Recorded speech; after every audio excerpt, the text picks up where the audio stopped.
So Deb, let's keep on this line. Again, I always put myself in my shoes of my clients. So Rinaldi Advisory Services with our clients, and whether it's client or non-client that's watching us doesn't really matter. But you always start with a strategic plan. We start really foundationally from a financial strategic plan. What's the baseline? Mhm.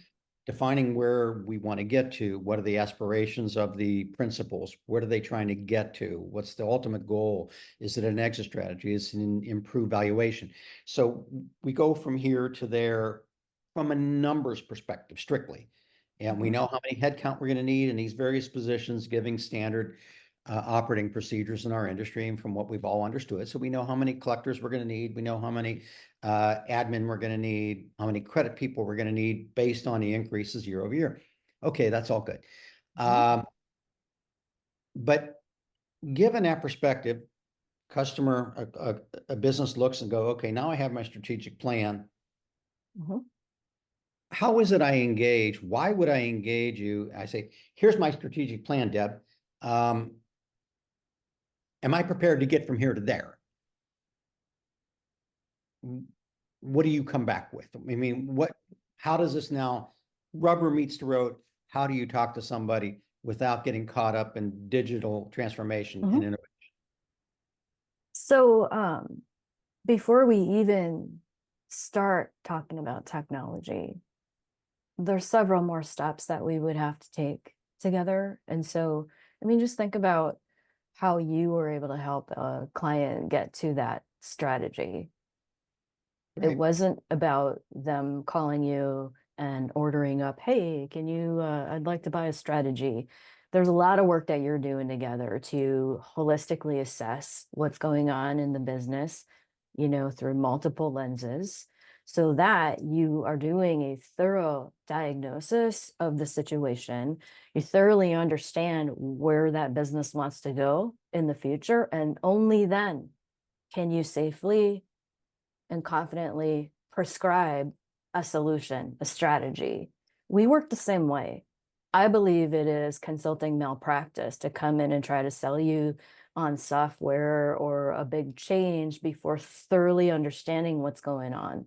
So our first step in every engagement is coming together with you and holistically understanding what is the big picture of your business, where you are now, people, process, technology, as well as the trends affecting your business, your partners, your stakeholders, and your customers. What's going on now, and where are things going? And how does that impact you? And how do we weave that into our thinking about where you want to go? Because all of that context matters for us to be able to come together and create the roadmap for you to execute on that strategy and understand exactly where technology comes in. And technology is another one of those terms that's a big topic. And a lot of leaders that I run into are responsible for very expensive decisions about technology for their company, but it's often an area that is not in their comfort zone.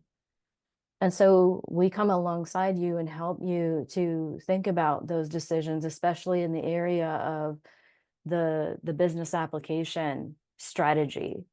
So, I don't play in the area of what should our infrastructure be? How should we set up our cybersecurity? What should our network setup be? That's not where I play. But the area that I focus on is based on where you want to take your business. What is the business application strategy that's going to get you there? What is the right mix of core systems? So, for origination, what's the core origination platform? What is the core back office platform? And what are the surrounding enhancing integrated systems that need to come together to give you a full picture? And so it's not about giving you a bunch of pieces of the puzzle. I work with you to co-create what the big picture looks like, giving you a box top. So many teams go into these, technology initiatives without a clear understanding of the big picture. It's one of the things that I find every time I'm brought in to help a leader who has a technology project that has failed. And I've done many project retrospectives in my career. and this is a common pattern, there's no shared understanding of the big picture or the context in which you're starting from, or the reason why you started that technology initiative journey in the first place.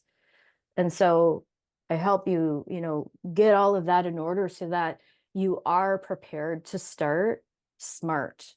Mhm.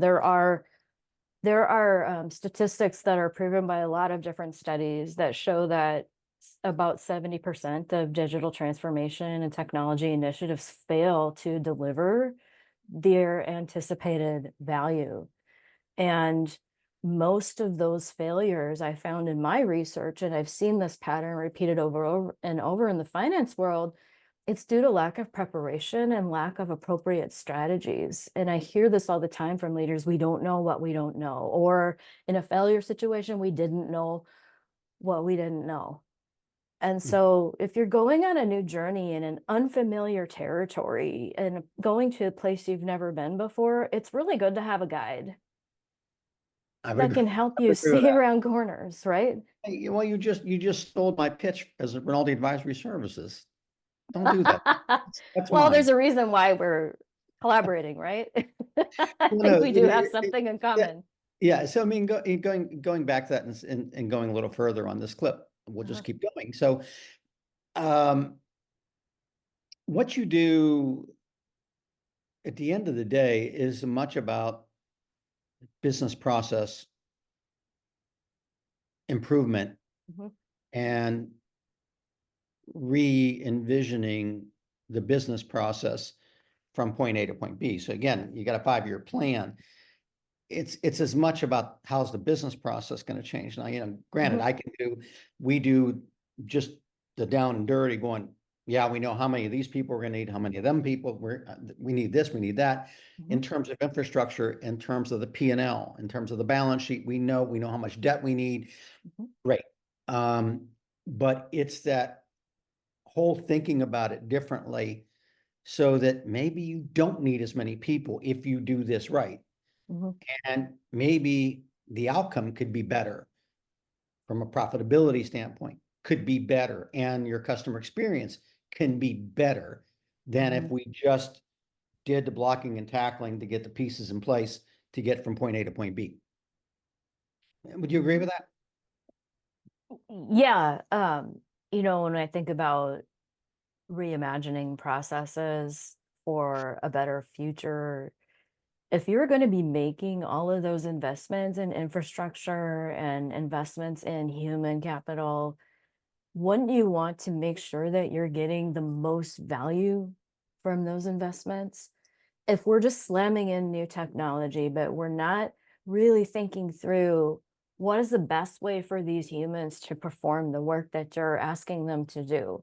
How do we get the most value from those people, but also to create a valuable customer experience? It's not just about your internal processes. It's also about understanding how those internal processes impact your customer and how do those processes lead to retaining customers so that you can, drive up your profitability and drive down the cost of having to get new customers continually. But in that customer acquisition process, how do your processes and technology impact that experience for your customers? Are Mhm. you an attractor or are you turning them off? And the way that you think about your processes, your policy, the way that your people are organized and their roles, having clarity about those roles, all of that comes into play. And then technology comes in as an enabler to help you create those processes that are going to contribute to a scalable and profitable future for your business. But it takes stepping back and really taking a look at what is it that we want to achieve and why, and helping the people get over sometimes the mindsets that hold us back from these kinds of improvements. A lot of times we hear of teams that are just so stuck in their ways, and maybe the stuff that you did before was really, really, really great, but the challenge is the world has changed. Customer expectations are continually evolving, and the stuff you did before, it's not bad, but it's also not as relevant. I've got a dusty VCR in storage. It's not bad, it works perfect. It's just not relevant to our lives right now. And the same thing happens in our processes and it happens in our technology. It even happens in role definition. And so you have to look at all these things holistically and strategically to really figure out what are the concrete steps that we need to take to really make a change and make sure that if we are investing in bringing people into the business, that we're utilizing those resources in the best way possible. Or as we're growing, you know, are we able to develop our processes and our technology in a way that enables us to keep the headcount stable or grow at a pace that makes sense for where you want to take your business? So sometimes it's not about, eliminating people from a process, but making them more productive, but also helping them to have a more satisfying job. I mean, if people are doing things that robots could do, that's not a very meaningful way to spend your day, And so all of this comes together if we look at it holistically to support that strategy that you're helping businesses to create. What we're doing with technology and process improvement is an enabler of your business strategy, but you can't look at those things in a silo. You have to take a holistic approach.